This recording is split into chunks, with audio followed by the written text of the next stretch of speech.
জয় রাধে। আজকে শুভ একাদশী। আমরা আমাদের জীবনে যদি সমস্ত আশা পূরণ করতে চাই এবং যদি আমাদের মনের কোনো ইচ্ছাকে পূরণ করতে চাই, তাহলে অবশ্যই আমাদের দুজনাকে আশ্রয় করতে হবে। একজন হলেন শ্রী গুরু পাদপদ্ম, আর একজন হলেন তুলসী মহারানী।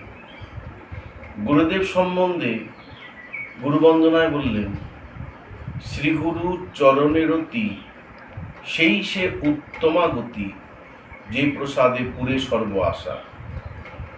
গুরুদেবের প্রসাদ মানে কৃপাতে তোমার সমস্ত আশা পূরণ হবে।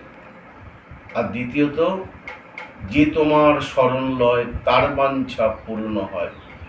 অর্থাৎ তুলসী বন্দনায় বললেন, তুলসী মহারানীকে যে আশ্রয় করে তার সকল বাঞ্ছা পূরণ হয়।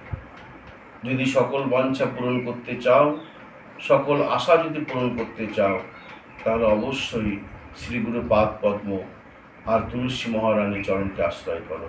জয় গৌর, জয় নিতাই।